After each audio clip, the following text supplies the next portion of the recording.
Hello there guys, what is going on? Son of Chelsea back here again for another video. Today talking about Kai Havertz and how he could massively improve Chelsea next season if he was to sign this summer. But before we get into any of that, I want to ask you guys, if you haven't already, hit that subscribe button and a notification bell so you never miss an upload. Also hit that like button if you're enjoying the content because it helps out the channel as well. I've talked a lot about Kai Havertz in regards to rumour, fees, you know, Matt Law talking about him, how serious Chelsea are in trying to sign Havertz.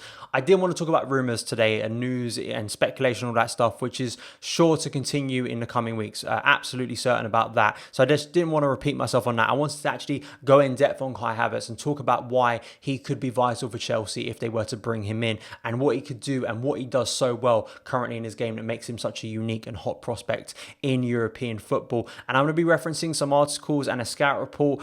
Link for both of those will be in the description box below, so please go and check them out and read them. Firstly, from Liam Toomey in The Athletic, he did a big piece going in depth on Kai Havertz. As you can see here, here's what makes Kai Havertz special and how he would improve Chelsea. Toomey explains that Chelsea fans are excited. The swift signings of Hakim Ziyech and Timo Werner either side of the pandemic shutdown provided an early signal of Roman Abramovich's ambition to build another Premier League and Champions League contender, and now the stars appear to be aligning for them to make a serious run at Bayer Leverkusen sensation Kai Havertz.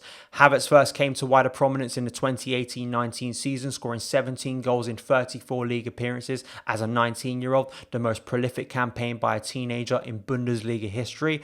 Havertz was not the creator in 18-19. Havertz ranked just 7th amongst Leverkusen's regular contributors for key passes per 90 minutes in 2018-19, fewer than defender Cesar Azpilicueta is registering for Chelsea this season. His role in the team was not to be the creator of chances. He averaged 2.7 shot attempts per 90 minutes, only slightly fewer than striker Kevin Volland. The timing of runs for Havertz is something that has grown in his game, and it's interesting to me because I think with Frank Lampard as Chelsea's head coach, I think it makes a lot of sense why Frank Lampard would want to bring in a player like Havertz and his ability and an eye for a goal, and it's something that Chelsea has desperately lacked. And of course there is that similarity and of course reference to Michael Ballack, another successful German midfielder who did play for Chelsea, but of course Frank Lampard, Chelsea's greatest ever goal scorer, and of course Havertz, very different type of player, but goals from midfield has been a big issue for Chelsea for a number of years now. And looking forward, of course, Ruben Loftus-CHEEK has excited Chelsea fans and looks like potentially he could be that player to break that mould and finally get goals from midfield, driving runs into the box, being that creator.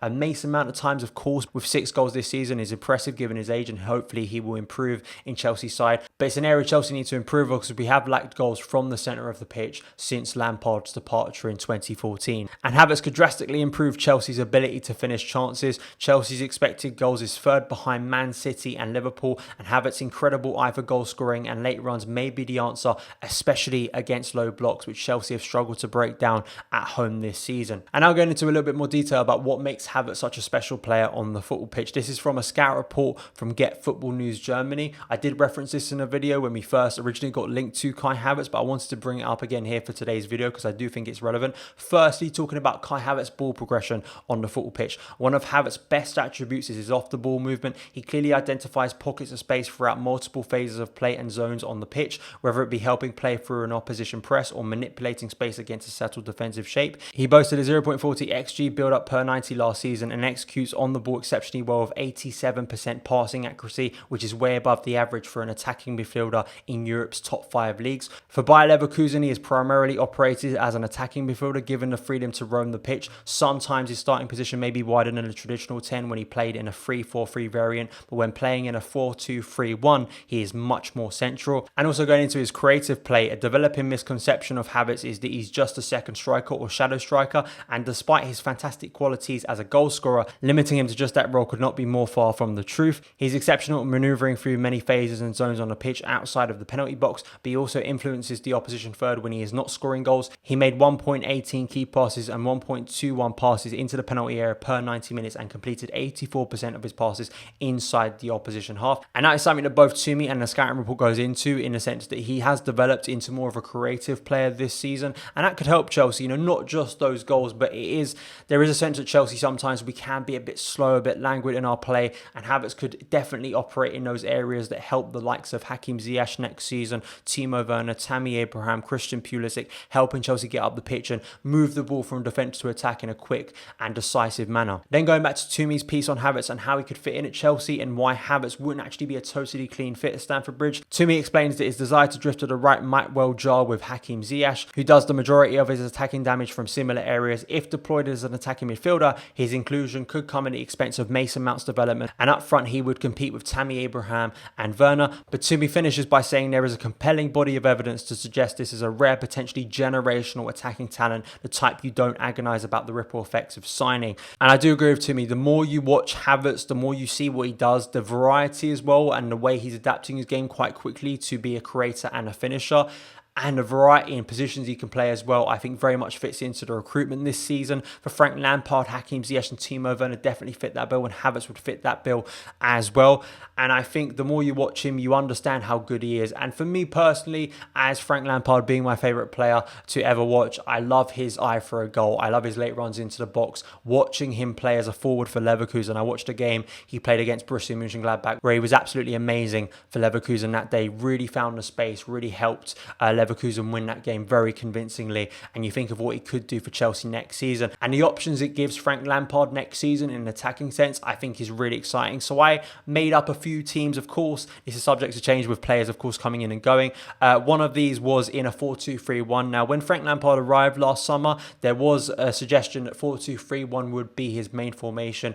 In truth, it hasn't really worked out like that because of personnel, maybe structure, maybe form. He's changed a lot. I mean, 4-3-3 is the current main formation of Chelsea. But looking at firstly a 4-2-3-1, how Chelsea could line up in an attacking sense, you'd have Timo Werner starting up front, Christian Pulisic, who has been Chelsea's best player since the resumption of football, on the left, Havertz as that number 10 in sort of a more free role, and Hakim Ziyech on the right. And then switching from that to the current formation that Frank Lampard is regularly playing, 4-3-3, how could, of course, Kai Havertz fit into that in a free? You'd have N'Golo Kante sitting at the base with two midfielders, two number 8s, if you want to call them that, in front, with the likes of Mason Mount on the left, with Kai Havertz on the right, and Ziyech, Pulisic and Werner as a front three. And as well, at times, Frank Lampard has played a 3-4-3 with Mason Mount operating as an inverted winger. Could Kai Havertz play there as well? It does give Frank Lampard a lot of options to vary it up next season. But overall, even if Chelsea do need to strengthen in areas like goalkeeper, centre-back, left-back, I do think there is a sense Havertz is such a unique prospect at the moment